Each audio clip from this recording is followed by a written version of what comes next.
আজ একটা সুন্দর ব্লগ নিয়ে আসছি। আজকে বড়ই গাছ দেখাবো আপু ভাইয়ারা। তো শাক রান্না করে রাইখা আসছি বিকালবেলা। তো এত ছোট ছোট গাছে বড়ই হয়েছে, দেখতে কত সুন্দর লাগে। এত ছোট গাছ কখনো আর দেখি নাই। আমরা যখন বড়ই খাইছি তখন বিশাল বড় গাছ ছিল, গাছের উপরে উঠা কোটাদা পারছি, ঝাঁকি দিছি। সেই বড়ইগুলো আপেলের কালার ছিল, খাইতে কত মজা লাগছে, বাউলা বাউলা বড়ই। আর এখনকার বড়ই জাত কেমন শক্ত, গাছ ছোট, 2 বছরের বাচ্চারা এই বড়ই গাছের থেকে বড়ই পেড়া খাইতে পারবে। আর বড়ইগুলা খাইতেও স্বাদ না। দেখাইতেছি সামনে গিয়ে আরো বড়ই, গোড়ার থেকে বড়ই দেখো, এত যে বড়ই, এগুলি কিন্তু অনেক বড় হইব। বড়ির বাগানে আজকে আইছি, বড়িটি দেখাই। অনেক সুন্দর ছোট ছোট গাছে বড়ই, ও দূর দূর পর্যন্ত বড়ই আছে। বন্ধ কর আমার। আসসালামু আলাইকুম আপু ভাইয়ের, আশা করি ভালো আছো, তোমরা ভালো থাকো, দোয়া করি। তোমরা যারা দেশ বিদেশ বসে আমার পুরো ভিডিওটা লাইক দিয়ে সাবস্ক্রাইব করে দেখো, তাদের আদর আর ভালোবাসা অন্তর থেকে জানাই। আজ একটা সুন্দর ব্লগ নিয়ে আসছি। আজকে বড়ই দেখাই, ছোট ছোট গাছে বড়ই হয়েছে সেটা একটু দেখাই।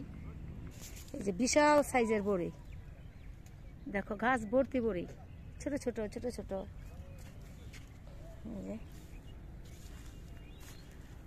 এই যে এগুলি ভর্তি বড়ই দেখো, গাছগুলি ভর্তি বড়ই, দেখা যায় না? এত যে সুন্দর, এত বড় বড় একটা বড়ই দেখো।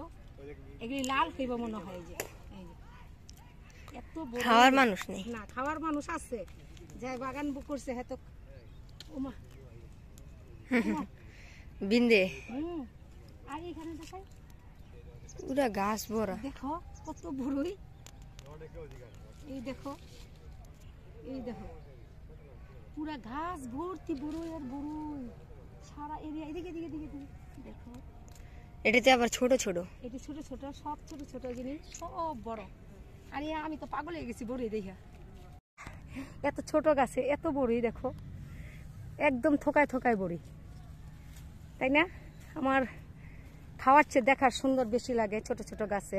এই যে দেখো, ভিতরে ভিতরে কত বড়ি। খাইতে এত তেমন ভাল লাগে না গাছের জিনিস, কিন্তু দেখতে সুন্দর লাগে। দেখো কত নিচে হয়ে দিছে, কি যে সুন্দর লাগতেছে আমার দেখা। সেই যেটা বড়ই বাগান, সেই মাথার থেকে ধইরা, এটি এখনো করা, এটি করা। এই যে মিষ্টি কুমড়ার ডোকাগুলা দেখতেছো না, আমি কিন্তু কাইটা নিয়ে আসছি, রাইখা দিছিলাম নর্মালি। তো এটি আজকে কাইটা আমি ভাজি করব। কিন্তু এই শাকগুলা কিন্তু মাছ দিয়ে ঝোল রান্না করলে অনেক স্বাদ লাগে।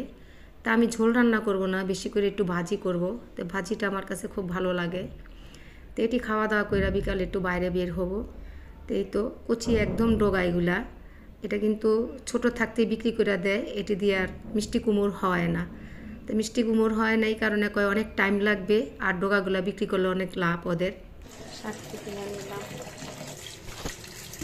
মিষ্টি কুমড়া কিন্তু শরীরের মধ্যে কাটা লাগে, মিষ্টি কুমড়া ডোগা গেলা পোবাইয়ারা, অনেক কাটা লাগে শরীরে। শাকটি ধুইছি, ডগাটি ধুয়ে তারপরে ভাজি বসাই দিব।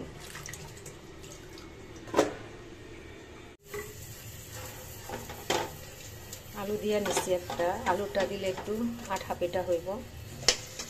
আমি এখানে একটু আদা রসুন বাটাও দিচ্ছি, দিয়ে দিয়ে আগে ডোগাগুলা আগে দিয়ে দিলে কী হবে, কষ্ট থাকে না। এক থাল ডোগা, এটি কিন্তু উই না যাইব গা, সব সুন্দর দেখা যাইব।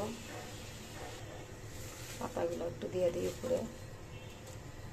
শাকটা আমার হয়ে গেছে, খুব সুন্দর। এই শাকটা খাইতে ভাতের সাথে, গরম ভাতের সাথে অনেক মজা। এই তো মিষ্টি কুমড়ার শাক।